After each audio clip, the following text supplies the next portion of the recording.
guys, dito tayo sa clearance ng Target. Meron silang mga magandang quality. Tingin-tingin lang guys. Dahil ang init these days. Init dun sa apartment. Kailangan lumabas. Sige na, baka makapirate. Grabe guys, hindi ko maubos yung matcha ko kasi ang pait-pait. Grabe yung paglagay ng matcha nung lalaki kanina. Parang may galit. So dito tayo sa may cosmetic guys. Ayan o. Tingin-tingin lang tayo baka may mga sale. Ito yung mga inaay ko noon na mga ang tawag nito, makeup. Yan yung presyohan guys. Regular price yan. Malamang hindi tayo bibili kasi regular price. Ayan. Dito naman benefit. Ayan yung type. Ito pala yung sinasabi ko sa inyo guys na magandang anong tawag nito? BB Tinted Moisturizer Cream na ginagamit ko whole year last year. Nung nabili ko siya December yata. Tapos, ayun, ginamit ko siya whole year talaga. Matagal siyang naubos and gustong-gusto ko siya. Kaso, yan ang presyo niya guys. Pag regular price siyang bibilhin. So, inaantay ko sila mag-sale ulit nito. Kasi parang bili ko sa ganito ko last year is like $16. And ang ganda nito guys. Parang, wala lang. Parang natural skin lang. Although, hindi talaga siya magka-cover ng mga imperfections. Like total cover. Pero okay na siya, parang natural lang siya na parang lalighten lang yung mga imperfections mo. Char imperfections. So, ayan guys. Abangan natin mag-sale ulit yan. Pero, yung ginagamit ko ngayon is yung dala ko from BLK. Which is marapit na din maubos. Sana mag-sale na yung Tarte. Ano din yan? Sikat na drugstore guys. Of course, ELF. Paborito nating ELF. Yung ko, pang eyebrow. Yung eyebrow pencil nila na $3. Palagi ko yung binibili. Ayan, hindi naman tayo nagaganyan. Pero ayan yung mga nandito sa Target guys, na brands. Yan, drugstore din, Maybelline. Ayan, hindi ako familiar sa mga brand na yan. Ito, mga L'Oreal yata. L'Oreal. And Neutrogena and Pixie. Ayan. Maganda din yung packaging ng Pixie. Ang cute. Bagets na bagets, diba? Ayan. More NYX. Ito yung na-try ko guys. Maganda sana siya. Kaso, later on, yung product lumalabas dito. Nagbi-bleed siya guys. And ayan, $11 yung regular price niya. Ginagamit ko pa din siya pero hindi ko siya dinadala sa bag kasi messy siya masyado guys. Ewan ko, parang same lang siya nung binili ko sa BLK. Later on, magkakaproblema ka talaga siya, bi-bleed siya sa packaging. Ayan. Wala naman masyadong sale guys. So, ganda dito. Try nyo to. Pero mahal lang siya. Meron pala siyang refill. So, next time yung refill na lang bibili natin.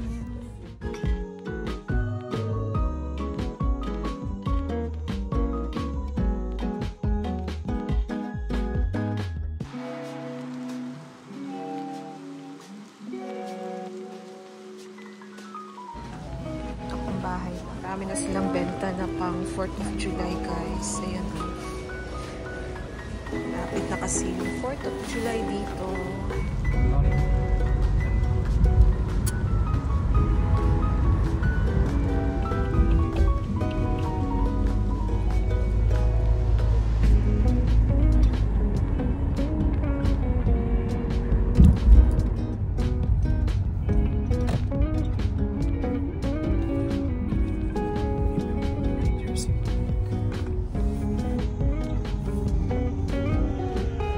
Sa Misawa guys.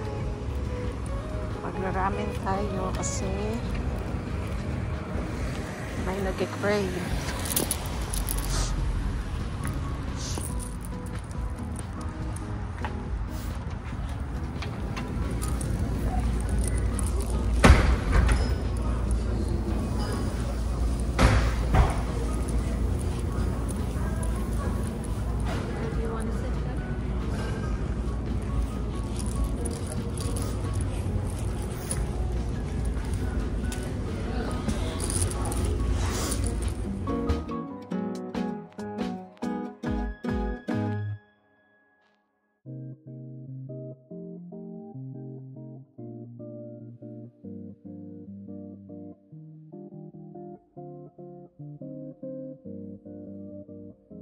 Ito na yung order natin, guys. Soup lang muna, tsaka salad.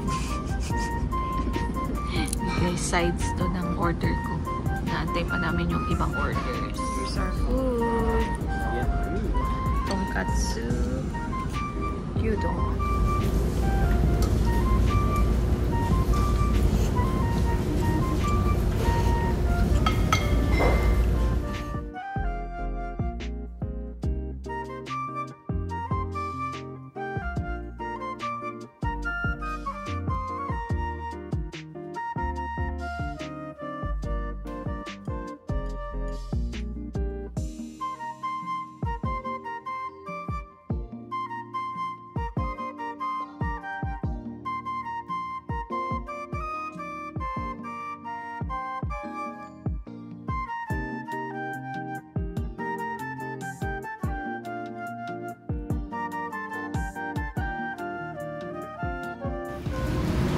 Kahilis ta, guys.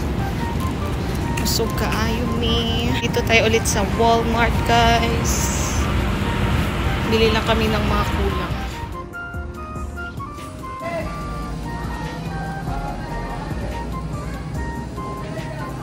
Kuha tayo ng avocado. Kasi wala na kami ng avocado.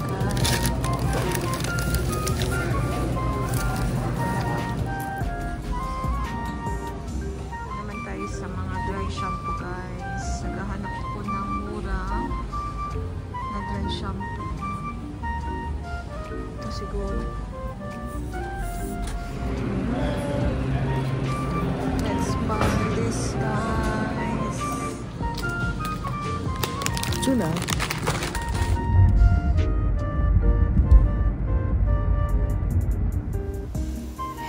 Guys, so we're here na sa apartment. Unboxing again. I decided na bumili sa brand na to kasi isa to sa mga gusto ko talagang itry. And ayun, nag-sale sila na. Basta malaki yung sale nila, guys. Mas makakatipid tayo kung bibili tayo kapag sale, diba? So, ayun, I decided to buy na talaga. Ayan, open natin. So this is what I got. Look at that. Makeup forever. Because makeup is forever. What? So ayan, guys. Ano lang siya, 3 products.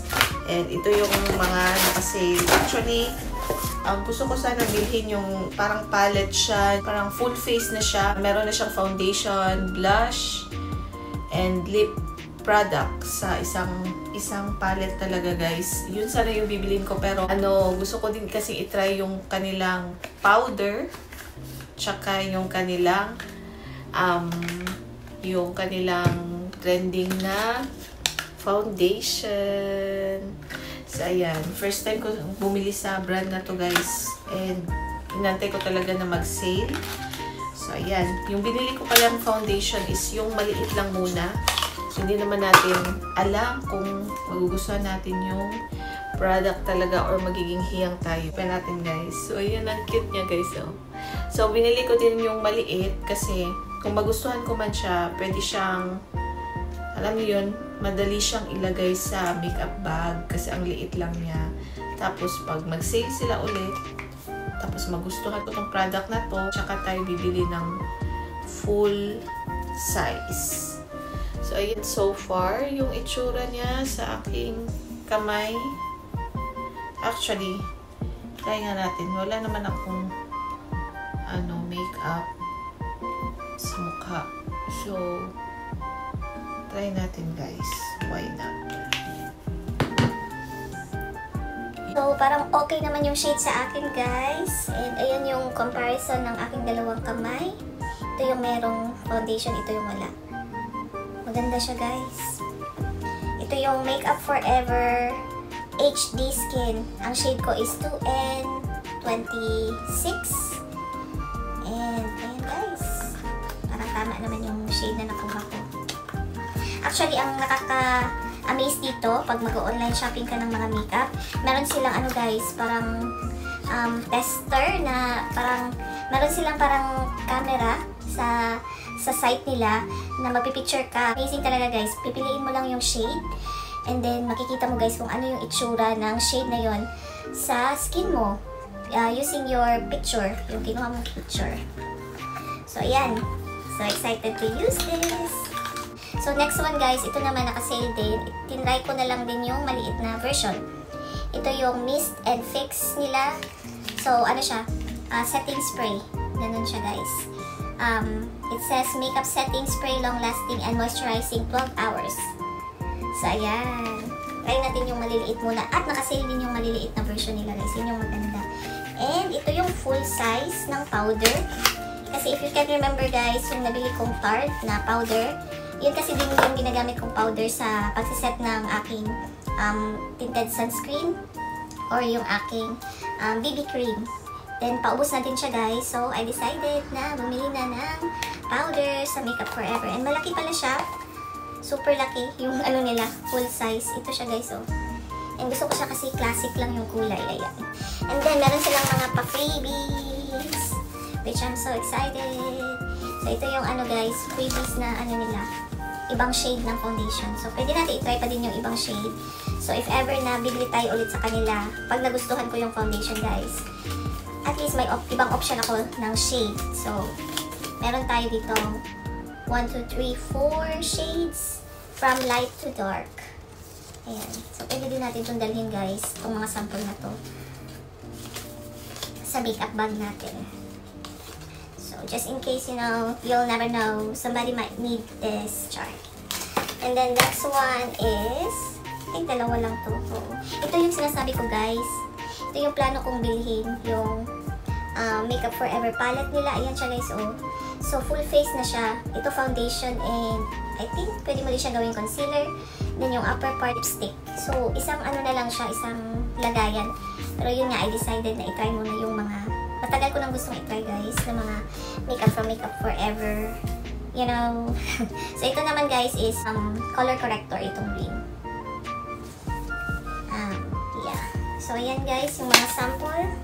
Meron na tayo makeup and may papakita pala ako sa inyo guys na hindi ko napakita last time nung nag-unbox ako kasi nung in-unbox ko siya, duty ako parang second night tapos hindi ko na inisip na mag-unbox sa inyo. Papakita ko muna guys, kukunin na guys. Excited na ba kayo? Charot! So ayan guys, what I've got is bring down the briefcase. Hindi siya briefcase guys. Makeup case. Ayan guys. Kasi, diba nagta-travel tayo. So, I decided guys to buy a makeup travel case. Ito yun guys. Binili ko siya sa, kita niyo pa yung kalat. So, ayan guys. Ito yung binili nating makeup case. And, nag-iilaw-ilaw to guys. Ayan. Ayan guys. If you know what I mean. Mati-change yung kulay. Actually, may nakita ako sa Instagram. Pero mahal yung version na nakita ko sa Instagram. Parang nasa $100 something siya guys. Sa case lang ha. So, naghanap ako sa mga, alam niyo naman, meron tayong mga app. Naghanap ako sa Amazon. And ito yung pinakamura na maganda yung review guys na case. Makeup case. And parang nasa below $30 lang to. 20 something. Yun guys. So, huli ako na ganyan ng makeup. Ayan. Kita niyo yung kalat ko? Of course, kita niyo yung kalat. And yung mirror, guys, pwede niyo din siya tanggalin. Ayan, o. Ano siya, velcro siya sa likod. Hindi ko natatanggalin, guys. And open ko lang. Papakita ko sa inyo kung ano yung mga nakalagay dito so far. So, ayan, guys. Ayan yung ating makeup. Ayan yung ating mga makeup. So, napakita ko na yung iba dito, guys. Nung mga haul ko last year and this year yata. Ito, hindi ko pa nagagamit, guys. Oh. Ito yung, blush on ng PLK. Kasi inuubos ko pa yung, kung ano yung meron ako ngayon na ginagamit ko. Yung, kalimutan ko, guys. Basta cream blush on din yun. Ginagamit ko muna. Ayoko munang mag-open ng mga makeup tapos hindi ko magagamit lahat, di ba? So, stock ko yan. And then, yung tear ko na which reminds me, kailangan ko nang ilabas kasi paubos na yung lip tint ko, guys, na ginagamit ko sa hospital. And ito yung aking liquid eyebrow mascara. And ito yung nabili natin last year din na paborito kong concealer. Pero hindi ko na siya masyadong ginagamit, guys. Kasi bumalik ako doon sa Maybelline, yung Instant Age Rewind. Kasi yun, maganda din yun, guys. Parang kahit yun lang, hindi ka na mag-makeup. Parang akak na yung mukha mo, guys. Kung gusto mo yung light lang. So, yun yung recently ginagamit ko sa work. Yung Age Rewind. Tsaka, pinipare ko lang siya ng BB cream. Or yung skin tint ng BLK. Ubos na kasi yung BB cream ko from Tarte. Yung paborito ko. So, ito guys, hindi ko pa din nagagamit. Kakahol lang natin this year pala nitong Lancome Ultra Wear na Serum Concealer. And yung plano ko guys, gagamitin ko to pag magme-makeup talaga ako. So, meron na tayong concealer. Ayan. And ito guys, yung free. Remember nyo to sa Sephora, free na lip gloss. And ito yung DHC na lip balm na hindi ko pa ginagamit. And may isa pa akong lip balm na ginagamit. Basta, ayoko munang gamitin guys hanggat hindi na uubos. Kasi ayoko magsayang. Kasi ang mahal-mahal ng mga makeup kung bibilihin mo siya full size. And ito pala na nasaag man eh. Yung sample lang Lancome na labas ko din yan kasi kailangan kong gamitin yan. And ito yung Tarte na twice ko pa lang yata nagamit guys. Tarte parang bronzer. Tawag ito Sculpt Tape. So, nagamit ko na siya. Maganda din siya. Pero hindi nga ako nagbi-makeup masyado. So, now, I'm going back to my hobby. And then, ito guys, di ba? Makeup Forever na freebie. Last year na Sephora. Hindi ako nakapag-haul yata nung last ko na Sephora guys. Kasi yung ibang products noon na pinamili ko sa sale sa Sephora is pinadala ko sa Pinas. Kasi binigay ko sa mga tita ko. So, ayan. Ito, siya, eyeliner. And, maganda din yung review nito, guys. Tinignan ko. Aqua Resist Color eyeliner. Kasi, kailangan natin yung mga ganyan, guys. Kasi, wala kang naglalas sa eyelid ko. Kasi, oily ako, guys. Dito sa part na to. So, ito, guys. Nabili ko naman sa clearance. Clearance lang to ng Walmart. Hard and Candy. Maganda to, guys. Actually, isa to sa makeup na nagustuhan ko. And hindi ko alam kung meron pa nito sa store, sa mga store. Ito guys, brown lang siya na liquid eyeliner. Nagamit ko na to sa South Dakota mga ilang beses na. And maganda siya kasi hindi siya nagsasmudge sa eyelid ko. Sabi ko sa inyo, piling-pili lang yung products talaga na na eyeliner tsaka mascara kasi hindi nga naglalas lahat. At ito yung binili ko sa Pinas na 200 something lang. Ayan, yung paborito natin before na double up mascara ng F21 or Fashion 21. Hindi nga F21, Forever 21 yan girl. So ito yung paborito ko guys na Estee Lauder na nagamit ko na ilang beses sa South Dakota and dadala ko dito sa Pinas. So, ayan siya guys. Super ganda nito guys. Pero, ang mahal niya guys. Pag binili niyo siya na hindi nakasale. So, ayan, may dalawa na tayong foundation na medyo high-end naman. Or hindi yung drugstore brand. So, ito naman yung clearance, yung nabili ko sa clearance sa Walmart sa South Dakota. South Dakota ba? Oo, South Dakota. So, ayan guys, parang $2 na yata. Ano siya? Bronzer na powder. So, ayan. Gamit ko lang din ilang beses. Pero parang nasira yung ano niya guys. Hindi na siya hindi na siya nag-close. By the way, meron pala akong charger sa light nitong ano ko. Hindi ko alam kung train case ba ang tawag dito. Kita niyo yung kulay guys. So, kung mag-makeup ka, ganyan lang siya guys. Kasi minsan, di ba, sa mga hotel, walang light yung mga mirror nila. So, at least meron akong dalang ganito. Na may light siya guys. Kung gusto kong mag-makeup tapos medyo di maliwak maganda yung light sa pupuntahan natin. And ito yung Rare Beauty guys na nabili ko din naka-sale last year sa Sephora. Ilang beses ko lang siya nagamit kasi yung shade guys is medyo dark na siya sa akin. Dinala ko siya sa Pinas. Pero sana iniwan ko na lang siya sa sister ko kasi ilang beses ko lang talaga siya nagamit guys. Kasi nga, medyo darker yung shade nito and sabi ko gagamitin ko siya sa Pinas. Kasi, for sure, magda-darken yung skin ko kasi yung init nga. Kaso guys, nung babalik na ako dito, di ba nagdala ko ng mga whitening soap and mga whitening products guys. So, nag-lighten na naman ako. So, hindi ko na naman siya magamit, guys. Ayan. Inyuhan na ni kisama na mo, willing mo, makuhaan eh. Medyo nagpangit lang yung niya, guys. Yung kulay ng compact. Kasi, ayan, lumihin yung packaging niya, guys. Pero maganda siya kasi maliit sana. Very compact. Ang hindi ko lang nagustuhan dito is walang lagayan ng powder. So, ano pa yung nandito? Wala masyado, guys, na mga bago. Usually, nagamit ko na. Ito din Rare Beauty. Freebie din to sa Sephora. Super cute. Ninadala ko to sa makeup bag ko minsan. So, gusto ko yung Tarte na mascara, guys. Kasi hindi nga siya nagsasmudge. Ito, medyo may smudge siyang konti. And ito din yung nabili ko, guys, na naka-sale sa clearance sale sa Walmart.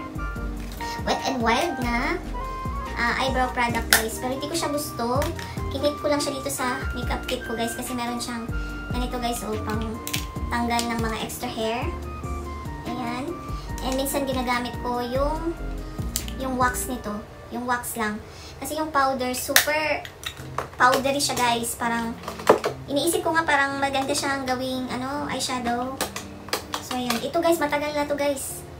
Pumunta ako na dito sa US early 2022, January. Dala ko pa to from Pinas. Ayan Savian. Hindi ako nakabili nung umuwi ako guys. Nakalimutan ko. Maganda kasi to. Yan Hindi nga siya naka-close. Hindi na to naka-close guys. Pag dinadala ko to sa makeup kit ko, ilalagyan ko siya ng elastic. Kasi maganda to. Ito guys, compare dito, mas gusto ko to. Kasi yung powder nito kumakapit talaga guys. Kaya ayan, kinip ko lang siya kasi alam ko na magagamit ko pa din naman siya. And I don't care kung expire na siya. Kasi gusto ko talaga siya. So, ayan, kinip ko lang siya, guys. Because you'll never know. Minsan, ginagamit ko din siya pag nauubusan ako ng ginagamit ko na e.l.f. And then, this one is from Clearance to Precision Formula. Isa to sa mga drugstore brand na sikat dito sa US before na ginagamit ng mga YouTuber or makeup enthusiast dito sa US at sa Philippines din. Yan. Precision's Formula na blush on. Ito gamit na gamit ko nung nasa Dakota ako, nung hindi pa ako nakabili ng cream. Pero lately nga, mas ginagamit ko yung cream kasi mas nag-stay siya sa skin ko guys. Lalo na sa work kasi di ba hindi ako gumagamit ng, tawag dito, full makeup. Talaga, parang tumabigi kayo. By the way guys, itong namin, ni-raise na namin tong, kasi ito, bed na pull down. So yung, kasi dito sa apartment guys, walang aircon yung room. Yung aircon is nasa sala and centralized siya or ang tawag din. Yung malaking split aircon siya, split aircon. Tapos kahit malakas yung aircon guys, hindi masyadong nakakapasok dito sa room kasi lately, ang init na guys. Ang init-init na talaga kasi summer na yung weather dito sa Kentucky. Ayun, sinuggest ko sa husband ko na kunin na lang yung foam, lagay sa sala. And since then, masarap na yung tulog namin guys kasi dito para kaming para kaming mina-microwave. In-oven. Pag mga mga 12 o'clock or 11, Wala na guys, para na kaming nauuwin dito sa init. And then next one is, ito naman yung brushes guys. Hindi ko din ito na-haul last year kasi in-order ko siya last year na nag-sale sila. Isa to sa mga sikat dito guys na brushes. Ayan. BK Beauty. Yung binili ko is yung ano lang. Nagamit ko na din siya guys. Hindi ko lang maipakita sa mga video. Marami ako hindi napapakita sa video guys. Kasi wala tayong time mag-video. So ito yung BK Beauty na brush. Ito yung foundation brush. Ayan, may mancha na siya. Kasi nagamit ko na siya twice. Gamit ko yata to sa ano. Yung last na gamit ko nito sa Ohio. Nung nag-Ohio kami, nilagay ko lang siya sa makeup bag. Nung hindi ko pa nabili tong plain case. So, yung sa pouch ko lang siya nilagay. Ito naman another parang liquid something makeup brush. Yung mga pang-liquid lang yung binili ko. Tsaka, may isa pa ko guys na nasa ano ko na sa makeup pouch ko doon sa my mirror. Yung concealer brush naman. Yun lang yung binili ko. Wala akong biniling eye makeup muna kasi gusto ko muna i-try. So, that's it guys. Thank you for watching. Hope to see you on my next one. Hagarda jud na. Bye-bye!